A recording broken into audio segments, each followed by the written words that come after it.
What's that? They're not. Not today. You're on your own today. Did you feel, obviously you guys don't have a few players here you expect to eventually. How impacted do you feel like this early portion of the calendar is for you because of that? We're good. I mean, we had a great meeting last night, good film session this morning, and a really good practice. And such a long season. You know, I'm not overly concerned about some absences right now. Kuminga's the situation obviously that is unresolved though. How do you view that, and what's your belief it can get solved in a kind of clean way? Yeah, I've been talking to Mike, to get updates, and he feels pretty good that we should get this resolved in the next couple of days. So that's the hope, and we'll see where it goes. Your name has been brought up by the agent. Your name has been brought up, yeah. Things you've said just about his fit with Jimmy and Draymond, I guess. How do you like that? Have your name, things you've said being brought up in a negotiation publicly involving maybe how you feel about a player? Has this been fun for you? Has this anything that you've disliked about the way this has been handled? It's just this is the business we're in.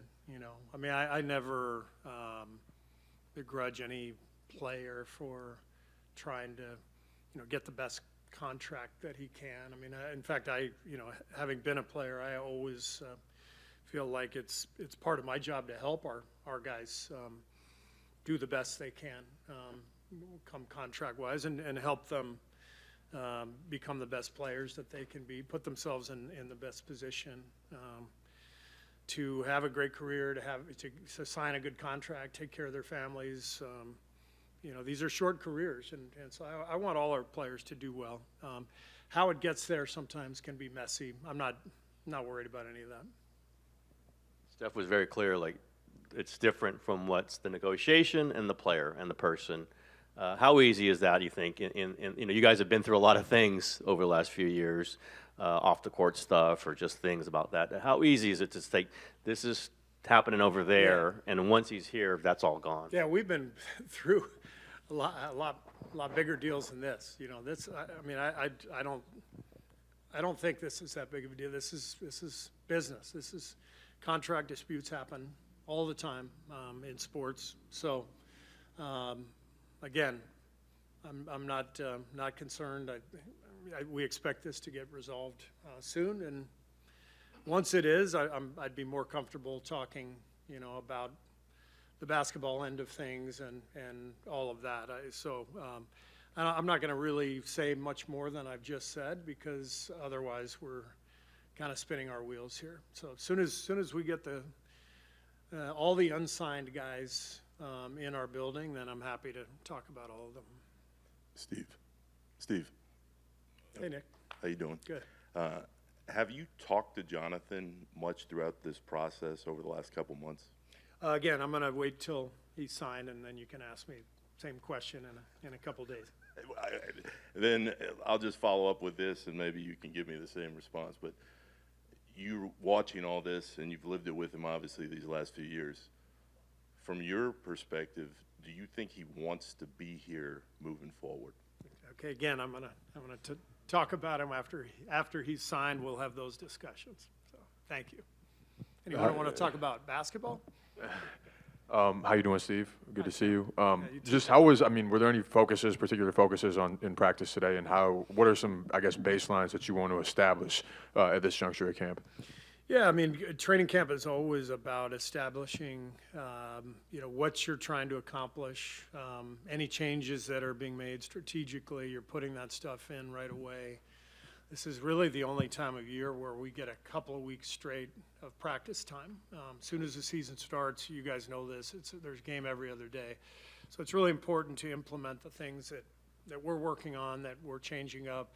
Our coaches, we divvied up a lot of projects over the summer to think about ways we can improve, gain an edge here and there, and we have a few things we're doing differently. Nothing I'm going to talk in detail about, but yeah, those are the things we're focused on here in camp.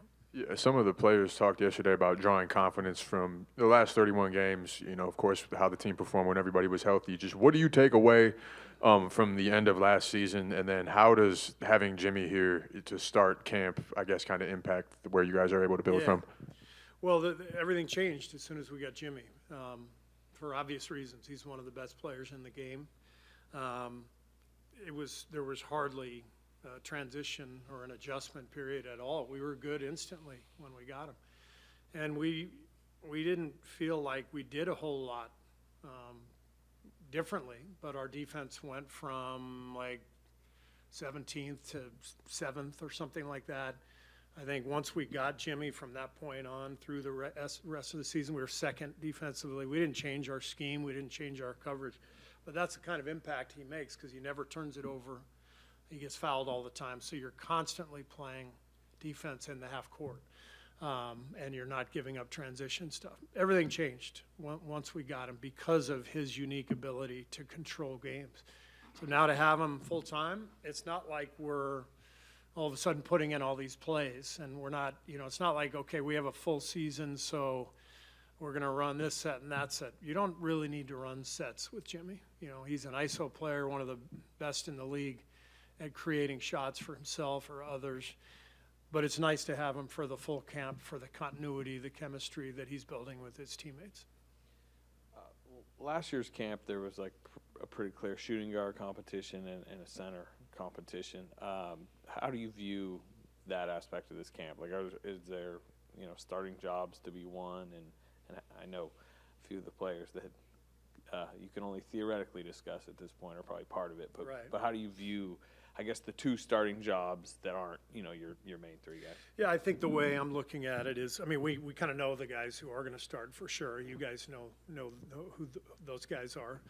And then we have to build around that. Do we want to start big, have a traditional five, or do we want to start like we did last year, Draymond at the five, Moses and BP in the backcourt? That was a really successful lineup. So we could start that way if we wanted, and still not have to play Draymond heavy minutes at the five. So it all depends on what the rotation pattern would look like. But that's kind of the key spot, right? Are we starting Draymond at the 4 or the 5, and then there's a domino effect from there.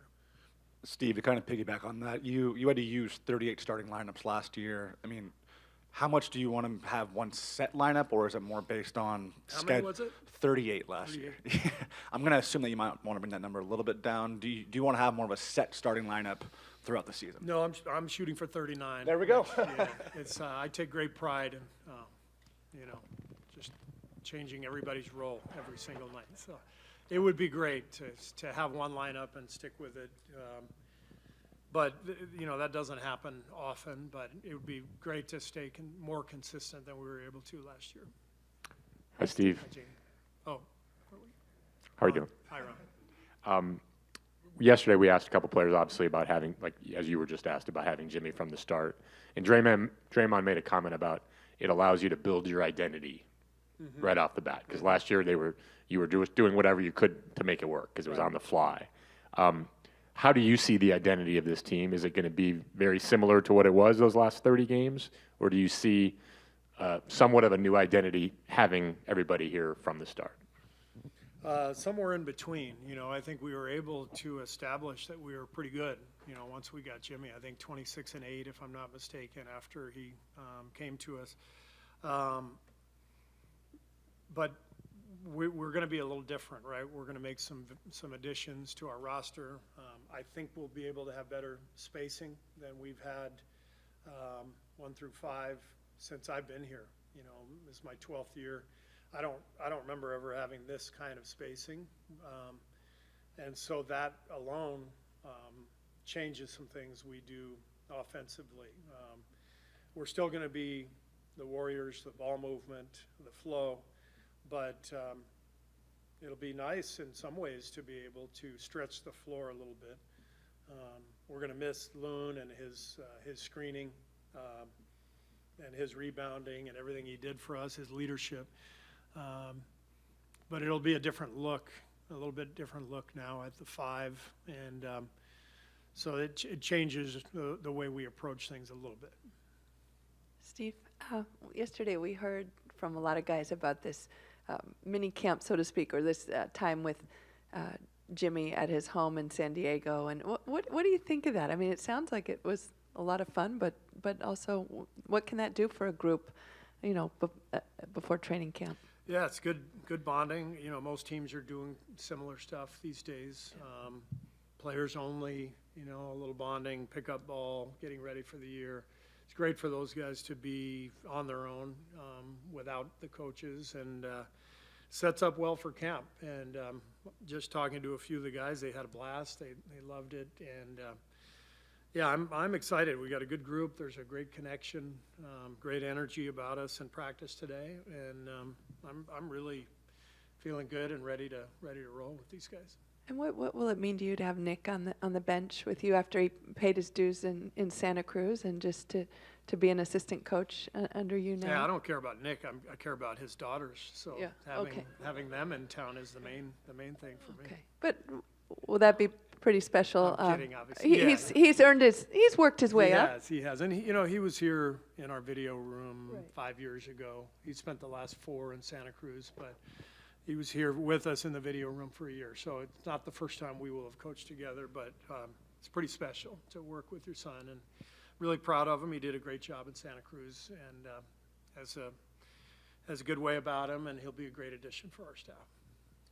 I don't know if this might have been one of those off-season projects for the coaches, but with such a veteran team, how much of an emphasis do you anticipate putting on managing like minutes, especially for Steph, Draymond, some of those other guys who might be coming in? Yeah, that's always a factor with an older group. You know, especially in today's game, the pace, the mileage that these guys are putting on their bodies with the three-point spacing. That's why we have a whole performance team to track that, and to help us kind of monitor minutes. And you know, guys are going to be needing to take games off. Older guys tend to get banged up a little bit more. So we have to be able to win games without some of our key guys this year, and that's already been something that we discussed as a team. I feel really confident with the young guys that we have, that they can step up and fill shoes when those shoes are empty. Steve, last year you talked a lot about how Brandon played very well off ball, off of Jimmy and Steph. This year, are you looking for him maybe to play a little bit more on ball? Like you said, you need some of the young guys to step up at times. What do you see from Brandon this year? Well, this is year 3. I thought he took a big leap last year. The second half of the season, played really well. The playoff experience was perfect for him. You know, just to have to feel failure and respond, which he really did. I think this is a year where he takes another step, you know, to be able to get through that crucible where, you know, you're in the starting lineup, you're in the playoffs, spotlight's on you, you have a few bad shooting nights.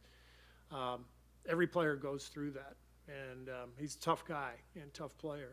And so I just think that he's on a very natural progression to continue his improvement, and whatever that looks like, he's a versatile player.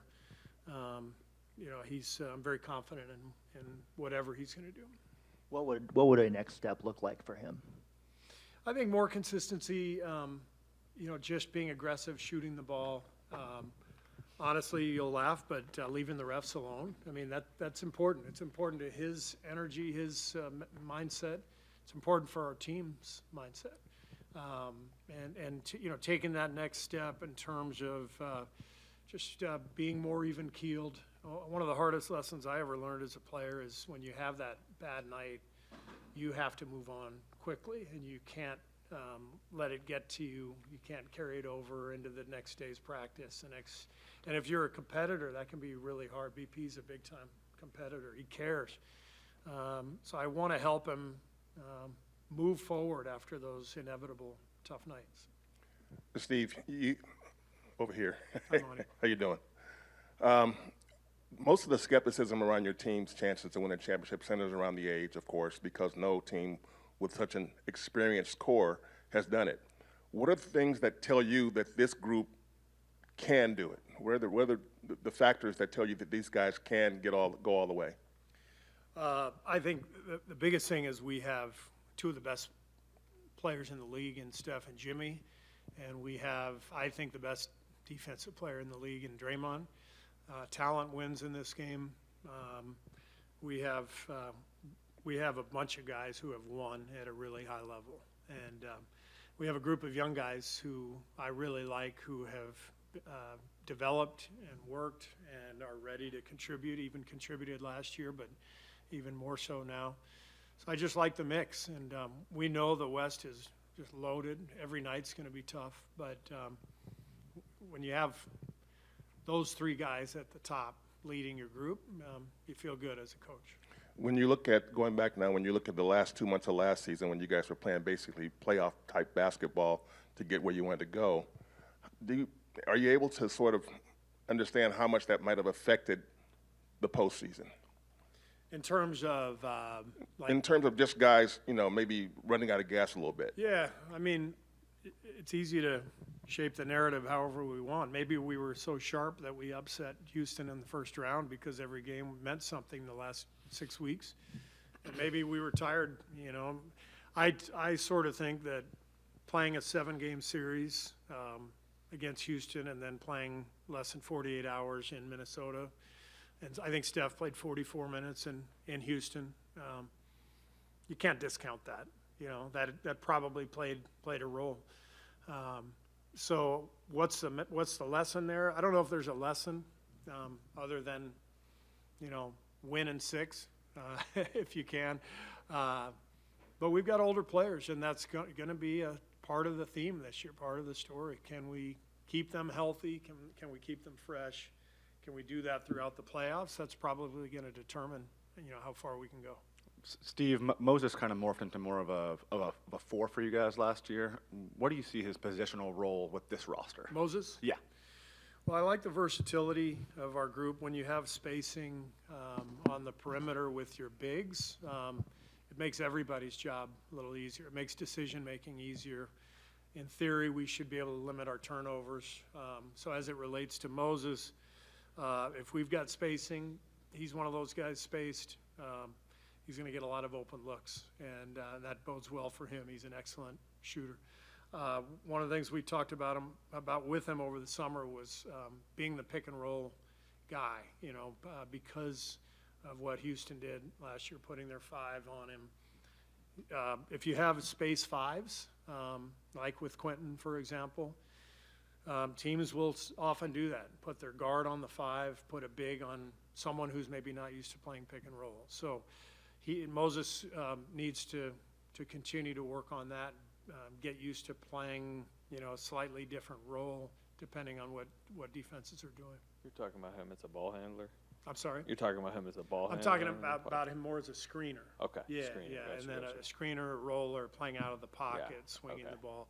He's capable of being a ball handler too, and if they put the 5 on him, then we can absolutely do some of that. Got you. I did want to ask you about your own future. 1 year left on your deal. Obviously, Steph, Jimmy, you got a couple.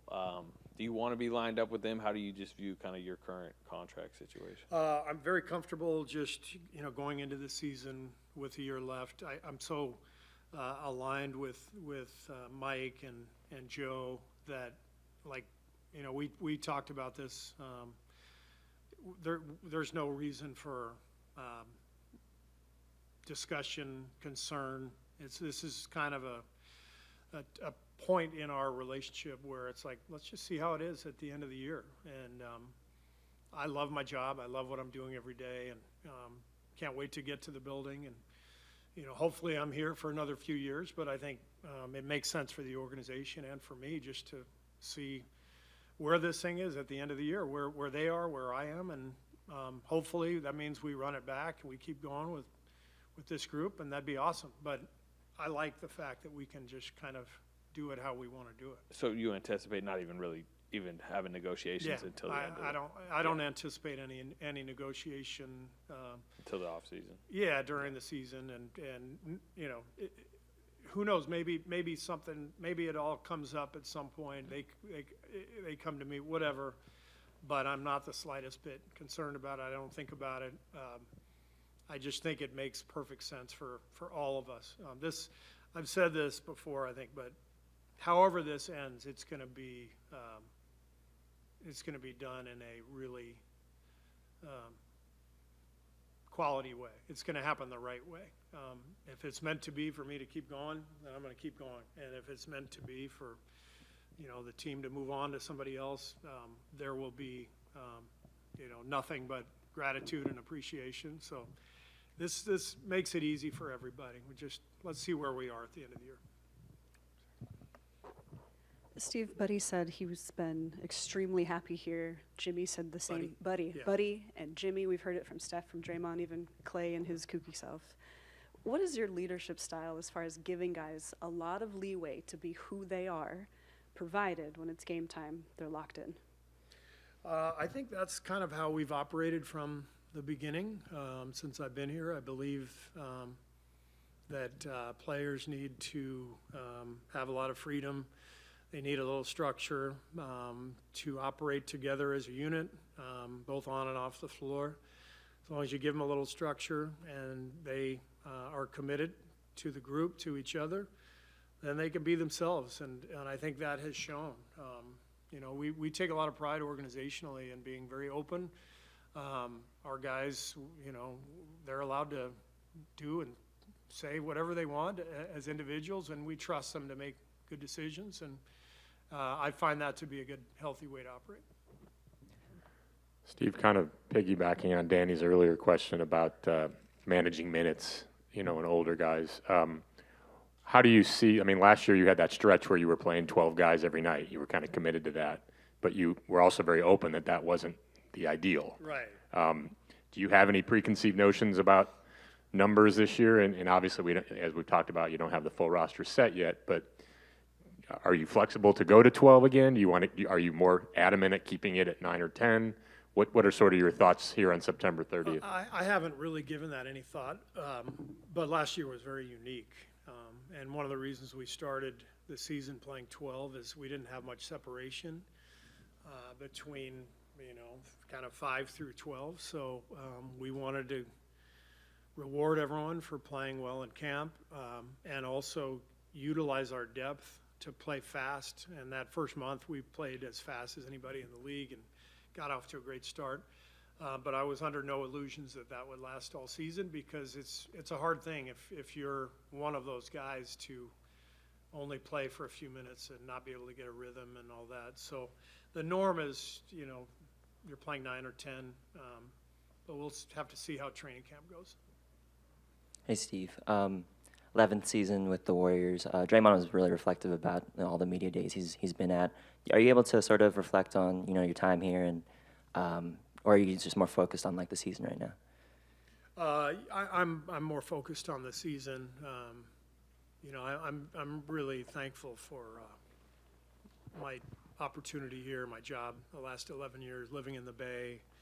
Couldn't have imagined all of this. So, like I said, I love what I do, love where I live, and I'm going to keep doing it. And lucky to coach the group of guys that I've been able to coach. And so I don't spend a whole lot of time reflecting on the last 11 years, but I do embrace the fact that I get to do this every day. I'm very lucky. What do you want to accomplish this preseason? How do you intend to just, I guess, build out camp? And with 5 preseason games, what are you, I guess, looking to establish in the next 3 weeks? Yeah, kind of the usual, you know, make sure guys have their legs underneath them by opening night and are able to play extended minutes, give everybody an opportunity to play in camp, look at some different combinations, figure out what our rotation might look like on opening night, and implement all the things that we talked about. And then do you anticipate giving maybe some of the vets, you know, some nights off in the preseason? Yeah, they'll for sure get one of the games off. We always do that. You know, that also gives the younger guys a chance